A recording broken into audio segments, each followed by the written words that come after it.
7.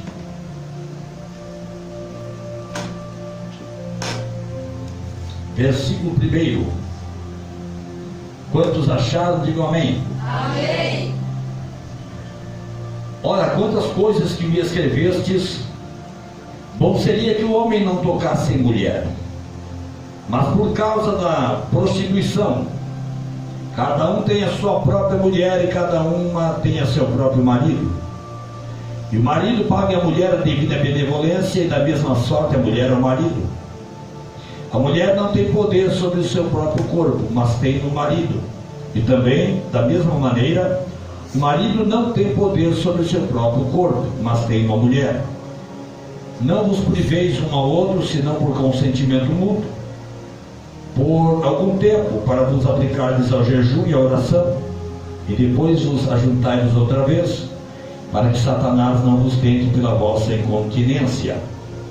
Digo, porém, isto que, como por permissão e não por mandamento, porque quereria que todos os homens fossem como eu mesmo, mas cada um tem de Deus o seu próprio dom, um de uma maneira e outro de outra.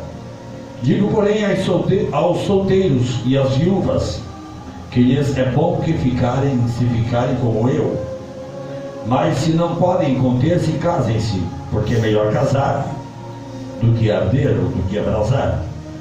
Todavia os casados mando não eu, mas o Senhor, que a mulher não se aparte do marido. Se porém se apartar, que fique sem casar, ou que reconcilie com o marido, e que o marido não deixe a mulher.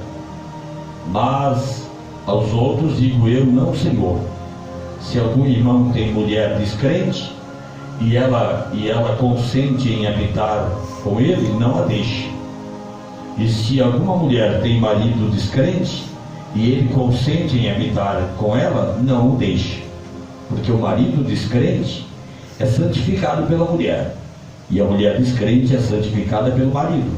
De outra sorte, os vossos filhos seriam imundos, mas agora são santos.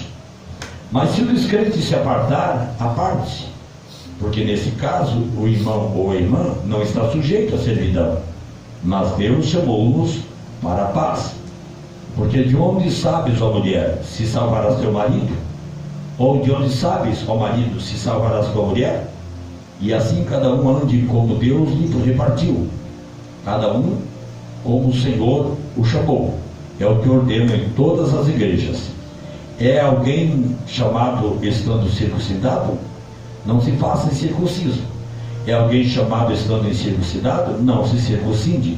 A circuncisão é nada, e a incircuncisão nada é, mas sim a observância dos mandamentos de Deus. Cada um fique na vocação em que foi chamado. Foste chamado sendo servo? Não te dê cuidado. E se ainda pode ser livre, aproveita a ocasião.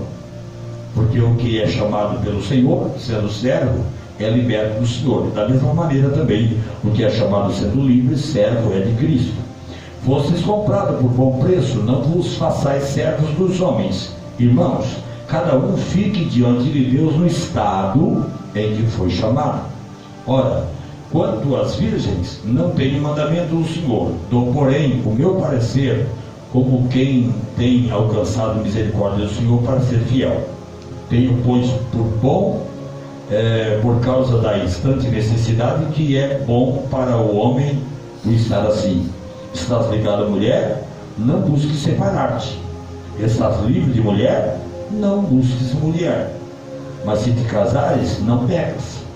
E se a virgem se casar, não peca. Todavia os tais terão tribulações na carne, e eu queria poupar-vos. Isso, porém, vos digo, irmãos, que o tempo se abrevia. O que resta é também os que têm mulheres, sejam como não se tivessem. E os que choram, como se não chorassem. E os que folgam, como se não folgassem. E os que compram, como se não possuíssem. E os que usam deste mundo, como se dele não abusassem. Porque a aparência deste mundo passa. E bem quisera eu que estivessem sem cuidado. O solteiro cuida das coisas do Senhor, em como há de agradar o Senhor. Mas o que é casado cuida das coisas do mundo, em como há de agradar sua mulher. A diferença entre a mulher casada e a virgem ou a solteira: a solteira cuida das coisas do Senhor para ser santa, tanto no corpo como no espírito. Porém a casada cuida das coisas do mundo em como há de agradar o seu marido.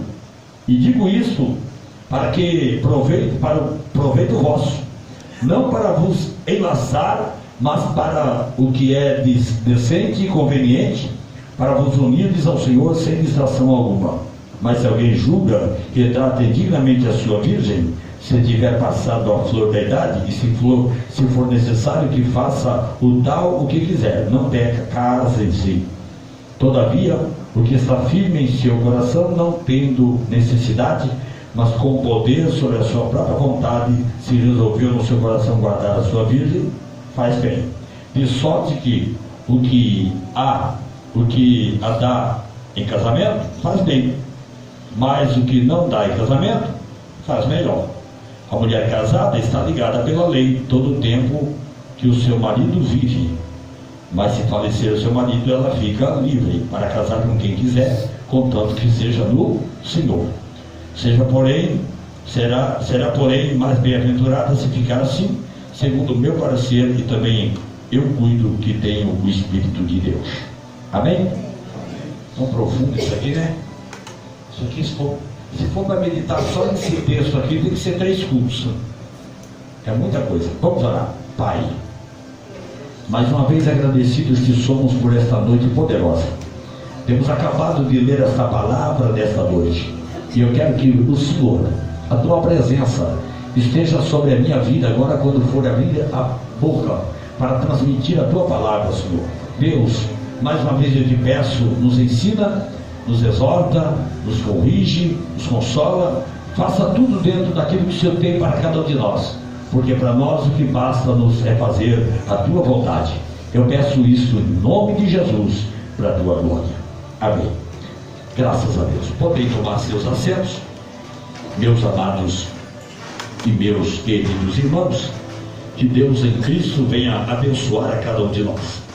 Meus amados, hoje nós vamos estar falando à igreja, aos irmãos, a segunda parte da mensagem que iniciamos na semana passada, falando sobre a igreja que estava situada na cidade de Corinto, a igreja de Jesus, que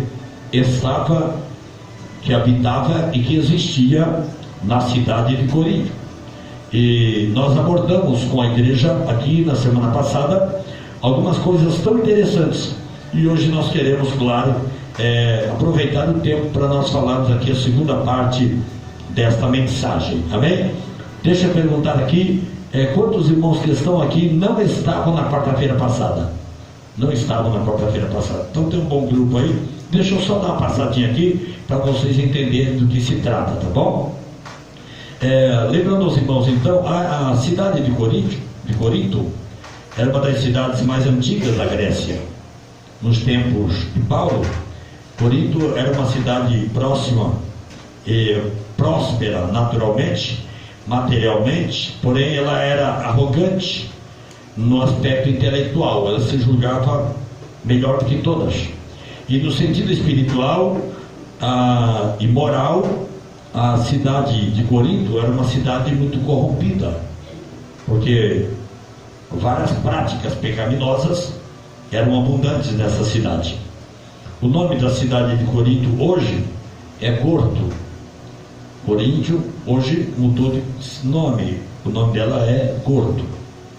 No ano de 1558, essa cidade ela quase foi destruída totalmente por um forte terremoto, mas ainda conseguiu voltar e a permanecer com a sua história, embora com outro nome. Amém? Quanto à igreja dessa cidade, a igreja de Corinto, você que tiver tempo, eu não vou ter tempo de ler hoje novamente, mas você pode escrever aí, anote, tome nota em Atos capítulo 18, você vai ver quando essa igreja nasceu. Essa igreja ela foi fundada por Paulo, por ocasião da sua segunda viagem missionária. Paulo permaneceu nessa cidade durante 1 ano e meio, hospedado em casa de um casal chamado Áquila e Priscila. E durante esse tempo, Paulo então inaugura a igreja nessa cidade. Esta igreja cresce e o nome do Senhor é glorificado. Mas nas 2 cartas que Paulo escreve aos Coríntios, tanto na primeira carta quanto na segunda carta, Paulo ele fica sabendo de alguns problemas que a igreja estava passando. E aí eu abro parênteses para dizer aos irmãos: toda igreja tem problemas. Diga para quem está ao teu lado: não existe igreja perfeita. Você pode procurar de ponta a ponta, toda igreja tem problemas. Por quê, pastor? Porque a igreja é composta por seres humanos. A igreja não é composta por anjos. Não tem nenhum anjo aqui, começando por mim. Todos nós temos nossas falhas e nossas virtudes. Todos nós temos nossas qualidades, mas temos também os nossos defeitos. Amém? Logo então, não existe igreja perfeita. Se um dia, preste atenção no que eu vou dizer aqui, se um dia você encontrar uma igreja perfeita, não entre nela, você pode estragar essa igreja. Tá certo? Porque o problema somos nós. Tá certo? Então nem adianta sair procurar a igreja perfeita, porque não existe, e se existisse, você botar o pé lá dentro, acabou a perfeição dessa igreja. Amém? Graças a Deus. É interessante que tanto a primeira carta que Paulo escreve a Coríntios, tanto a primeira quanto a segunda carta, Paulo escreve quando ele está em Éfeso. Paulo está agora na cidade de Éfeso, e é de Éfeso que Paulo escreve tanto a primeira quanto a segunda carta, 3 anos após a igreja ter sido fundada nesta cidade. Quem me entendeu, diga amém. Amém. Paulo soube em Éfeso, através de alguns irmãos, e mais tarde alguns irmãos enviam a Paulo uma carta pedindo algumas instruções. Isso está evidente na primeira carta de Paulo aos Coríntios, capítulo 1 e o versículo 11, e o capítulo 7, versículo 31. Você vai ver que Paulo ele cita dizendo que ele foi comunicado. Olha o capítulo 1 de Coríntios, quer ver? Primeira carta de Coríntios, capítulo 1, versículo 11. Veja como Paulo recebe uma comunicação, certamente através de carta. Naquele tempo não havia telefone, não havia internet, não tinha WhatsApp, não tinha Facebook, né? Então Paulo diz assim, capítulo 1, versículo 11, diz assim: porque a respeito de vós, irmãos meus, me foi comunicado pelos da família de Cloe que há contendas entre vós. Então Paulo está citando que alguém passou para ele a situação da igreja, estando ele em Éfeso, e isso só podia ser feito através de carta. Quem está me entendendo, diga amém? Amém. Então Paulo recebe esse pedido de ajuda para que ele possa enviar uma maneira de resolver alguns problemas que estavam acontecendo nessa cidade. E importante que para todas as dificuldades que a igreja estava passando, para todos os problemas que a igreja estava enfrentando, Paulo ele procura trazer uma orientação sábia e edificante. A preocupação de Paulo é trazer uma orientação com sabedoria e que venha edificar o corpo de Cristo, que é a sua igreja. Amém? Na semana passada nós falamos do primeiro problema, e eu não vou voltar a falar do primeiro problema, porque eu vou ter problemas em dar prosseguimento, mas apenas quero citar aqui. O primeiro grande problema da igreja de Éfeso, de Coríntio, é o incesto. O que é incesto, pastor? Incesto é a união sexual ilícita entre parentes bem próximos. Por exemplo, irmão com irmã, pai com filha, filho com mãe, entendeu? Filho com qualquer pessoa ligada bem próximo da família. E o rapaz aqui na cidade de Corinto, na igreja, havia cometido um pecado desses. E Paulo orienta que o tal seja tirado da comunhão da igreja. O tal deve ser tirado fora da comunhão. Paulo diz, ora, e o pecado dele é tão grave que ele deve ser lançado o seu corpo da mão de Satanás, para que o seu corpo seja destruído a sua carne, e se ele se arrependeu, o seu espírito possa ser salvo no dia do Senhor. Ou seja, aí isso acontece muito. Você às vezes encontra pessoas que estão no fundo de uma cama há muitos anos, e você ora, e você faz campanha, e você jejua, e você faz campanha, e termina uma campanha, começa outra, e não vê melhora de nada. E a pessoa não melhora, mas também não morre. Não melhora, não piora, mas também não morre. E aí você não entende, Deus, o que está acontecendo? Aí se você for buscar lá atrás, na história dessa pessoa, ela pode ter cometido algo muito grave contra Deus. E aí o que acontece? O corpo dele passa a ficar sendo destruído pela enfermidade. Ah, mas já se arrependeu, mas o espírito dele será salvo, sim, mas ele vai pagar o preço do mal que ele fez. Você está entendendo? A não ser que Deus use de uma misericórdia extrema para com essa pessoa, e pode acontecer de Deus restaurá-lo, porque Deus conhece o coração. Mais tarde, Paulo, ele trata da questão desse rapaz, dizendo que o tal deveria ser perdoado pela igreja. Por quê? Porque Paulo diz assim, gente, eu não quero que vocês deixem o tal sem perdão, porque a pior coisa que existe é alguém pedir perdão e você não liberar perdão para ele. Ele vai carregar dentro dele um mal, uma dor profunda, a ponto de ele até correr risco de entrar em depressão profunda. Então Paulo disse assim, para que o tal não seja consumido de demasiada tristeza, então eu quero que vocês o perdoem. Isso nos mostra que, diga comigo assim, perdão é dívida. Diga, quem não perdoa não será perdoado, nem neste século e nem no vindouro. Ah, pastor, mas a pessoa aprontou uma para mim, perdoe.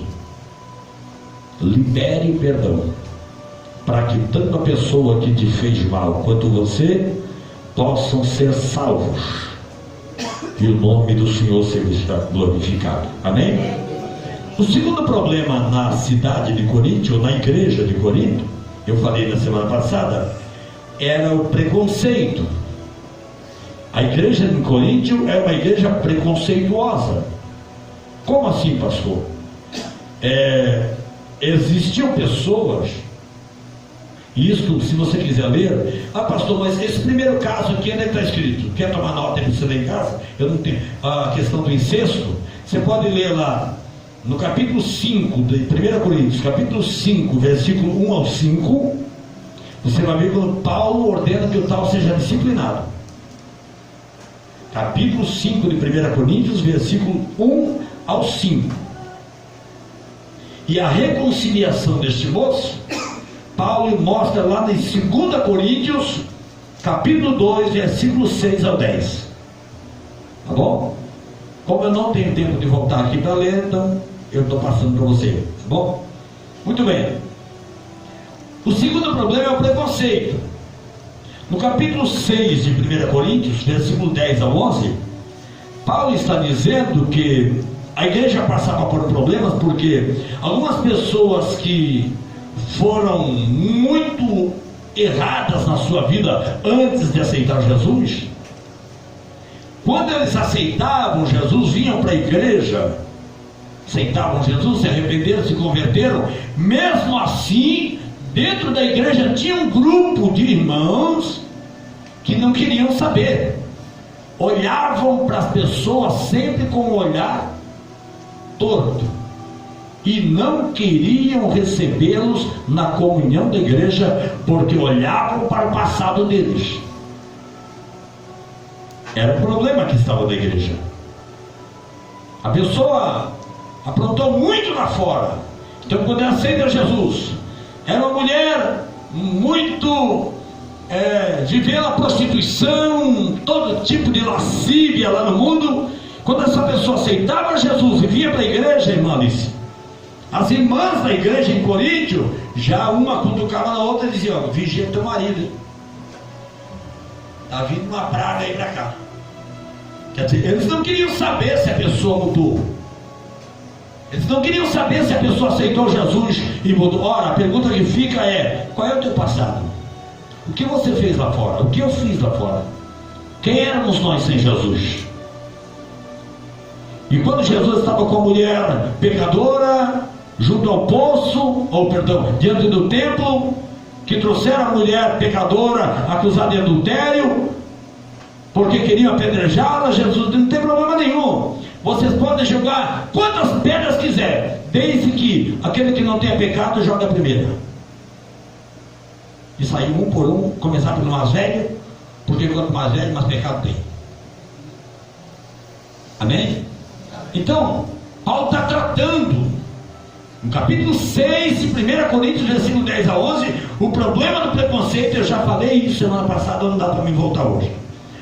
O terceiro problema da igreja em Coríntio, e que tem sido um problema muito sério no cristianismo atual, nas igrejas atuais, no meio gospel, tem sido um problema muito sério. É o terceiro problema que estava na cidade de Coríntio, é a questão do casamento. Se a pessoa devia casar, se devia ficar solteiro, se uma vez casado podia separar, se separasse pudesse casar de novo, qual é o critério para isso? Então a igreja de Corinto começou a entrar nesse problema muito sério. E é por isso que esse problema aqui é tão sério, que eu li para vocês o capítulo 7, né? Foi o 7 que eu li. Vocês vão ver que são 40 versículos. É um assunto muito extenso. E Paulo trata cuidadosamente e mostra aos casados a função deles como casados, mostra aos solteiros a função deles como solteiros, mostra às viúvas qual deve ser o porte dela como viúvas, aquelas que se separaram e aqueles que se separaram, como deve ser a postura deles. Está tudo na primeira carta de Coríntios, capítulo 7. Paulo mostra que o homem casado dentro da igreja, que a vida que você viveu lá fora não interessa, o problema é aqui dentro. Uma vez que você aceitou Jesus, está escrito aqui, e casou, Paulo diz: não se separe. Jesus disse assim: a não ser por causa de prostituir, a não ser que a mulher te traiu, a não ser que o teu marido te traiu, você descobriu e você não consegue perdoar. Mesmo assim, se você tiver condição de perdoá-lo, se você tem capacidade de perdoar e esquecer, que é complicado, porque na briguinha logo já toma de novo. Você vai atrás dela outra vez? Vai! Aquela bucica, não é? Aquela cachorra, Então, brigou, já volta de novo. Então, Jesus diz assim: a única razão para você se divorciar é o adultério. Ou a morte, que aí, claro, você morreu, você é viúva, você está livre para casar. Caso contrário, não existe exceção na Bíblia. Se está casado, digo que o casamento é até que a morte os separe. Não é até que a sogra os separe. É até que a morte os separe. O casamento é para sempre. Por isso que eu ensino os namorados. Você está namorando? Fica com pressa de logo, entendeu? Tem namorado, moça com a pressa, moço com pressa, já quer ir com tudo. Não, fica calmo. Vocês vão casar, vocês vão ter muito tempo para isso. É até que a morte separe. Entendeu? Então fica tranquilinho, vai buscando a Deus, casa direitinho, para que você seja abençoado e a bênção do Senhor se estenda sobre a sua família lá na frente. E que você não tenha dor de cabeça com os teus filhos, como os seus pais às vezes têm dor de cabeça com você. Amém? Então Paulo trata dessa questão. E o problema hoje é que separação dentro da igreja virou moda. Tem pastor que já casou 4, 5 vezes e continua pastor e continua pregando. Não deu certo com a primeira, porque a primeira engordou, separou.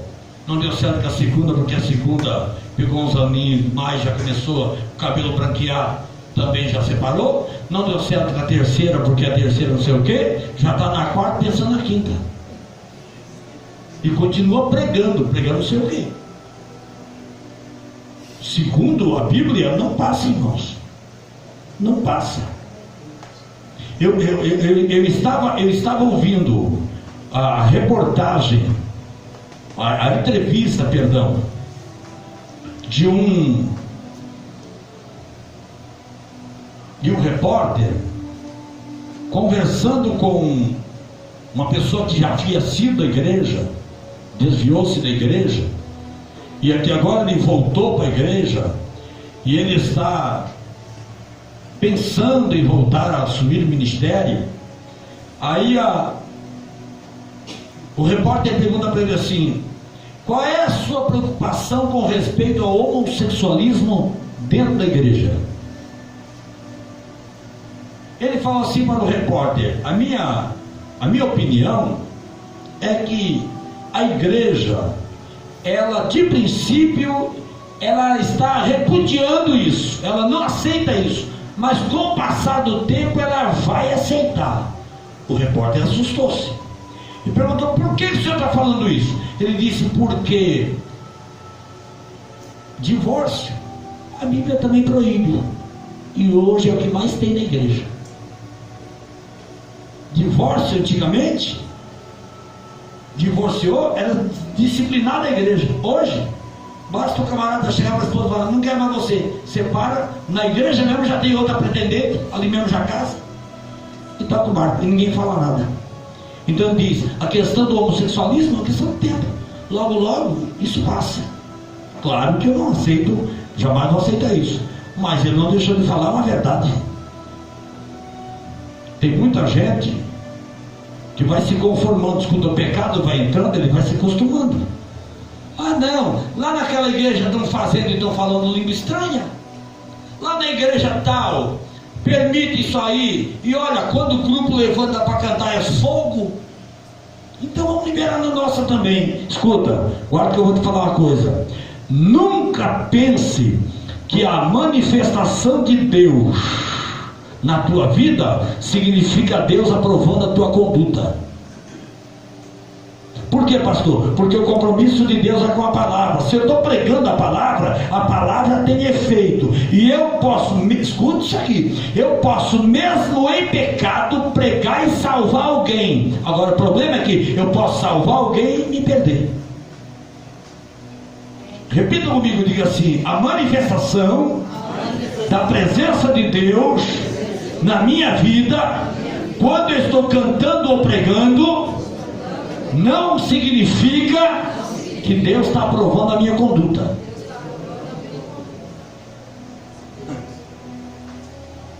Amém? Então, não vá atrás desse negócio. Ah, porque lá, pastor, olha, o senhor precisa de ver o tamanho do grupo de jovens. Tem 100 jovens, tem 200 irmãs, e lá permite isso, permite aquilo. Acaba o culto, cada jovem sai com a sua namorada. Um vai para baixo do pé da árvore, outro vai para a praia, outro vai para cima do morro, outro cava um buraco e se enterra. E no dia seguinte, eles cantam, o fogo desce. E aí?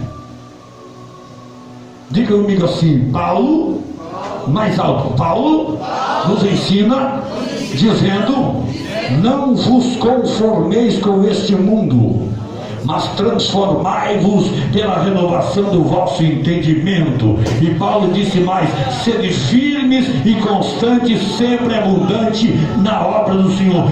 Firmeza significa não se desviar dos propósitos de Deus. Amém? Não estou dizendo aqui que toda igreja que tem 100 jovens tem pecado, tá bom? Até porque está sendo gravado ali, e depois alguém vai querer colocar a palavra na minha boca, né?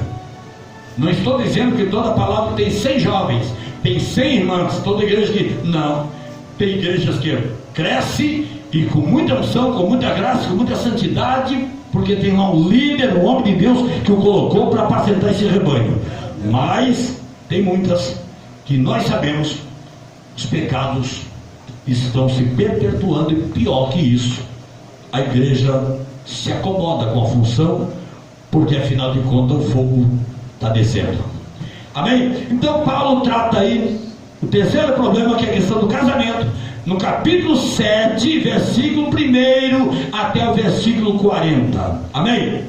Graças a Deus. Agora eu vou para a parte de hoje. O quarto problema da igreja de Éfeso, de Corinto, perdão, o quarto problema da igreja em Corinto, capítulo 8, vamos lá, trouxe Bíblia? Versículo 9 ao 13. Vamos ver o probleminha que está acontecendo lá.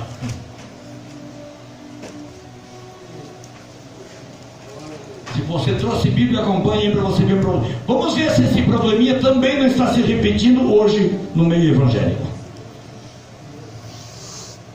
Até parece que a igreja de Corinto ela é uma igreja profética, é um quadro profético que está se repetindo em nossos dias. Vamos ver o terceiro problema, capítulo 8 de 1 Coríntios, versículo 9 ao 13. Quem achou, diga amém. Diz assim, ó, versículo de número 9: mas vede que essa liberdade não seja de alguma maneira escândalo para os fracos, porque se alguém te vir a ti, que tens conhecimento, sentado à mesa no templo dos ídolos, não será a consciência do que é fraco induzida a comer das coisas sacrificadas aos ídolos? E pela tua ciência perecerá o irmão fraco, pelo qual Cristo morreu. Ora, pecando assim contra os irmãos, e ferindo a sua fraca consciência, pecais contra Cristo. Porque isto, por isso, se a comida escandalizar a meu irmão, nunca mais comerei carne, para que meu irmão não se escandalize. Vamos lá. O problema aqui, gente, eu li esses poucos versículos porque o tempo é curto, mas em casa você vai ler o capítulo 8 todinho. O quarto problema da igreja em Corinto é a participação dos crentes em festas pagãs. Vamos lá? Repita comigo. Participação de crentes em festas pagãs. Deixa eu só perguntar, hoje está acontecendo isso?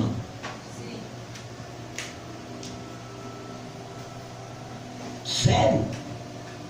Eu acho que eu nunca preguei isso aqui. Mas o caso aqui é muito sério. um grupo de pessoas dentro da igreja que após o culto iam para as festas pagãs e com isso traziam escândalos para os crentes novos, para os crentes recém-chegados e para as pessoas de fraca fé que viam as pessoas em tal lugar e por isso se desviavam. Olha o que Paulo está dizendo aqui, ó. Paulo está dizendo assim: ora, irmão, pecando assim contra os irmãos e ferindo a sua fraca consciência, pecais contra Cristo. Por quê? Versículo 10: porque se alguém te vir, você que tem conhecimento, sentado à mesa dos ídolos, não será a consciência daquele que é fraco induzida a comer as coisas sacrificadas também? Então Paulo está dizendo aqui um problema que se repete hoje. Tem muitos crentes nas igrejas que, quando tem épocas de festa junina, que é uma festa pagã, fogueira de São João, fogueira de não sei de quê, e sabe que a comida que está sendo feita lá é uma comida, por mais que você goste, mas é uma comida voltada para aquela data. Tanto é verdade que depois daquela data não se vê mais. Não se vê quermesse em dezembro, não se vê quermesse em setembro, é só na festa de São João. E aí o irmão sai do culto, acaba o culto e vai para a quermesse, compra e paga caro, porque a comida do quermesse é caro, para contaminar a sua alma e enfraquecer as pessoas que lá estão e te veem e dizem: eu fui, pois fulano também estava. Fulano de tal, que lá na igreja canta e até prega, estava também, por que eu não vou? Então Paulo está dizendo: você está ferindo a consciência fraca. Ah, pastor, mas eu nunca ouvi esse tipo de pregação. Então escute uma coisa: Deus usa os meus lábios para te alertar do perigo que você e eu estamos correndo se nós misturarmos a mesa de Deus com a mesa dos ídolos. Porque Deus não tem comunhão com Satanás, porque a luz não tem comunhão com as trevas, porque a água e óleo não se misturam, porque Deus é absoluto e o seu reino é um reino de luz. E eu acredito que o que nós recebemos aqui, aleluia, dentro da igreja, quer através de ensino, quer através de uma manifestação de louvor, um momento de adoração, é o suficiente para você ir para a sua casa e, se quiser ir comer alguma coisa, pegue seu marido, seus filhos e vá numa pizzaria, vá numa sorveteria, vá numa churrascaria, mas fuja da mesa de ídolos. Porque você está manchando a sua alma e está comprometendo a sua comunhão com Deus e está botando algumas pessoas a se perderem e Deus cobrará de ti. Quem está me entendendo nesta noite? Aponta o dedo para quem está do lado assim: a coisa é mais séria do que se pensa. Glórias ao nome do Senhor Jesus. A Ele a honra, a Ele a glória.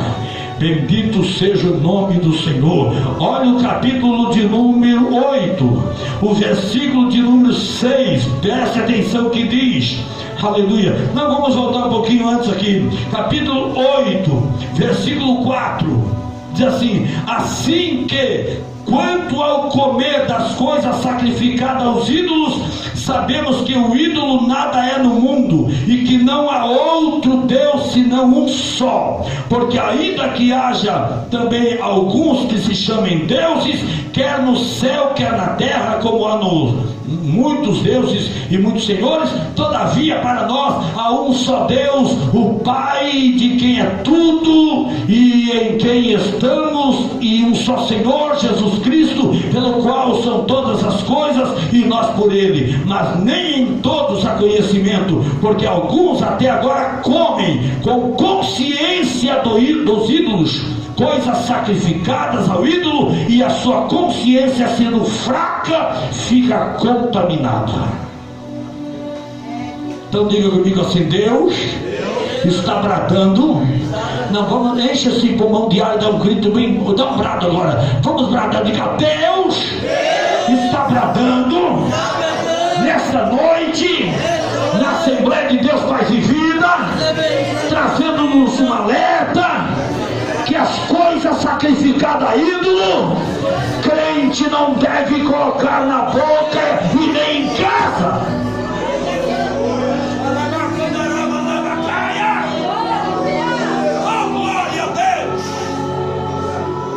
Porque a minha vida é santa, minha casa é santa, meu carro é santo, meu lar é santo, tudo que eu tenho é santo, amém, irmão? Tudo que eu tenho é de Deus, e é para Ele a honra e para Ele a glória. E se você está cometendo esse erro, fuja enquanto é tempo, porque Deus fala com aqueles que Ele ama. Então tinha esse problema. Agora olha para cá. A igreja em Corinto era uma igreja rica em dons. A igreja em Corinto era uma igreja que tinha os 9 dons espirituais. Paulo diz em Corinto que era uma igreja que possuía os 9 dons. Mesmo com os 9 dons espirituais, tinha todo esse tipo de problema. Por que, pastor? Diga comigo assim: porque dom? De novo, dom não tira problema. Dom não tira problema. Dom não salva. Está cheio de camarada por aí abrindo ministério, fundando ministério baseado num dom que ele tem. E dom não salva. Pastorear é algo muito sério, porque a Bíblia diz que o pastor há de dar contas das almas que ele ganhar, para um dia apresentá-las ao Senhor Deus. Então não basta pregar, você precisa ensinar, você precisa corrigir, embora não queiram. Aí Deus falou a Ezequiel: se eles não quiserem ouvir, porque são casa rebelde, não tem problema, o teu sangue estará limpo do sangue da tal pessoa. Amém? O quinto problema da igreja em Corinto também está acontecendo hoje. Capítulo 10, versículo 14. Meu Deus, deixa eu até beber uma aguinha aqui, que o negócio está esquentando. Fala para quem está pelado aí: não corre não, irmão.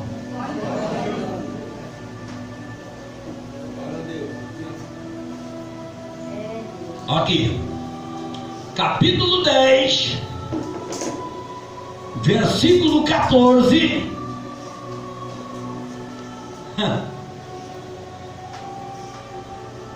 Quem achou, diga amém. Amém. Portanto, meus irmãos, fujam da idolatria. Falo como entendidos, julgai vós mesmos o que digo. Porventura o cálice de bênção que abençoamos não é a comunhão do sangue de Cristo? E o pão que partimos não é porventura a comunhão do corpo de Cristo? Porque nós, sendo muitos, somos um só pão e um só corpo, porque todos participamos do mesmo pão. Vede, Israel segundo a carne, os que comem sacrifícios não são porventura participantes do altar? Mas que digo? Que o ídolo é alguma coisa? Ou que o sacrificado ao ídolo é alguma coisa? Antes digo que as coisas que os gentios sacrificam, as sacrificam aos demônios. Olha o que Paulo está dizendo. Paulo está dizendo que qualquer sacrifício a ídolo Na verdade não é a ídolo, porque não existe ídolo, existe demônios. Fala com o teu irmão assim, não se assusta não. Pastor, então não tem festa para São Pedro? Não, segundo está escrito aqui, não. Paulo está dizendo aqui, olha, vou repetir. Antes digo que as coisas que os gentios sacrificam, as sacrificam aos demônios e não a Deus. E não quero que vocês sejam participantes com os demônios. Não podeis beber o cálice do Senhor e o cálice dos demônios. Não podeis ser participantes da mesa do Senhor e da mesa dos demônios. Ou irritaremos o Senhor? Somos nós mais fortes do que Ele? Paulo pergunta. Todas as coisas me são lícitas, mas nem todas as coisas me convêm. Todas as coisas me são lícitas, mas nem todas as coisas me edificam. Oh, glória a Deus. E aí você vai ler na sua casa, você pode ler até o versículo 21. E olha para cá, o que Paulo está tratando aqui? Qual é o problema que estava acontecendo? Dentro da igreja em Corinto, não se assusta não, tinha um grupo de crentes chamados os carismáticos. Tem hoje. O que são os carismáticos? São aquelas pessoas que eles querem ser crentes, mas não querem largar a idolatria. Ele quer ser crente, ele quer ser cristão, mas ele também não quer largar a fé da Maria, no Benedito, no José, no São Pedro. Pode até rasgar minha Bíblia, eu compro outra, mas não quero esse santinho que minha avó me deu. Diga para o teu irmão assim, esse tipo de crente tinha na igreja em Corinto.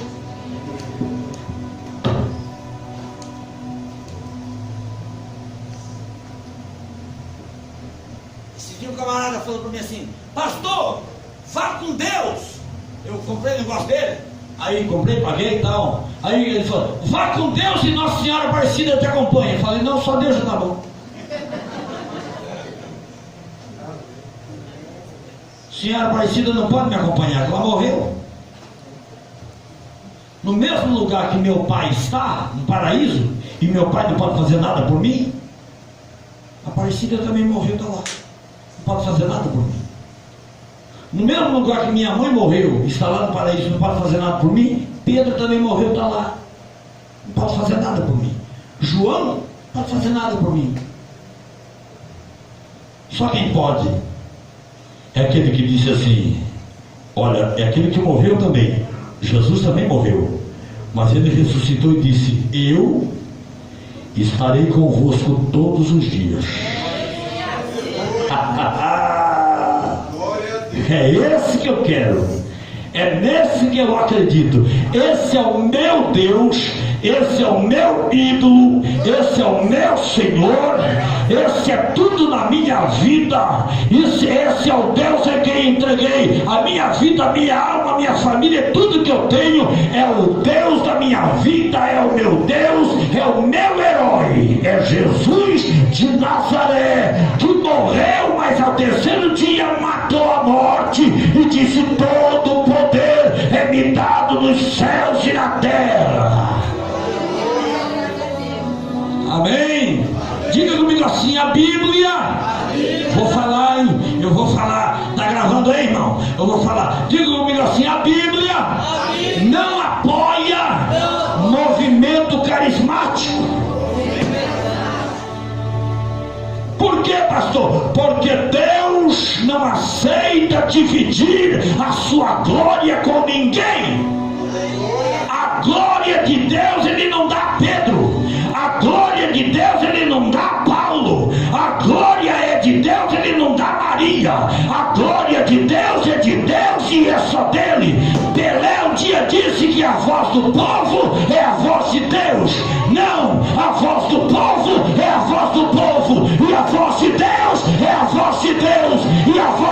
povo perece, mas a voz de Deus permanece para todo sempre. E quem pode erguer a sua mão da glória ao nome de Jesus, glorifique o nome dele.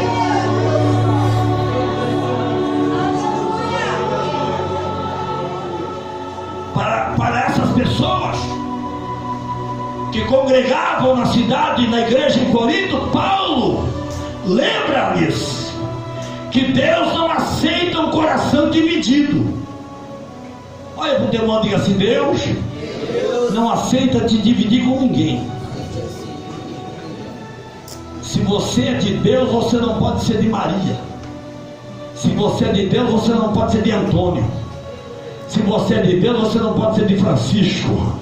Você é de Deus e é de Deus, ele não aceita te dividir com ninguém.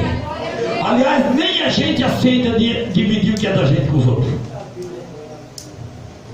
Hã? Você aceita dividir tua mulher com os outros? Você aceita dividir teu marido com as outras? Basta lá olhar assim, ó. Fala, ei, tá olhando o quê? O que você perdeu aqui?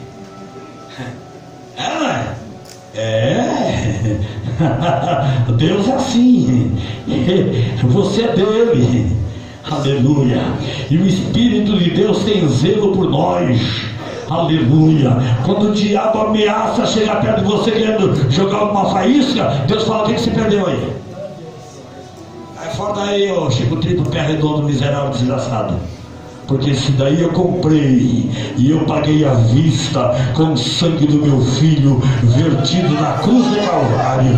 Então Paulo lembra esses crentes que Deus não aceita coração dividido. Quem serve a Deus misturado com o mundo, preste atenção, diga comigo assim: quem serve a Deus e vive uma vida misturada com o mundo é como um bolo que não foi virado. É aquele bolo que só assou um lado, o outro lado não dá para comer. Você quer ver? Quem pode ler para mim o livro de Oséias? Já estou terminando, gente. Capítulo 7. Oséias. Onde fica isso, pastor? Na Bíblia, irmão. Não procura na árvore, não tem. Oséias. Olha lá. Você pode achar o livro de Daniel, que é maior? Que é maior? Mas maior não existe mais maior. Existe maior. Né? Esse dia o rapaz falou para mim: ô pastor, leva esse aqui, que esse aqui é mais maior. Eu falei: não existe mais maior. É maior. Ou é maior ou é menor. Vamos lá? Oséias é depois de Daniel. Capítulo 7. Vamos ver a reclamação de Deus aqui? Versículo 8. Olha a reclamação de Deus aqui para quem vive uma vida misturada. Quer Deus, mas não quer largar a idolatria, a baderna, o goró, o forró, o pancadão, o funk. Olha lá, vem cá. Tem Bíblia aí? Depois você vai falar: o pastor Rogério que pega muito no meu pé. Não, é aqui, está aqui. Olha lá, Oséias 7:8.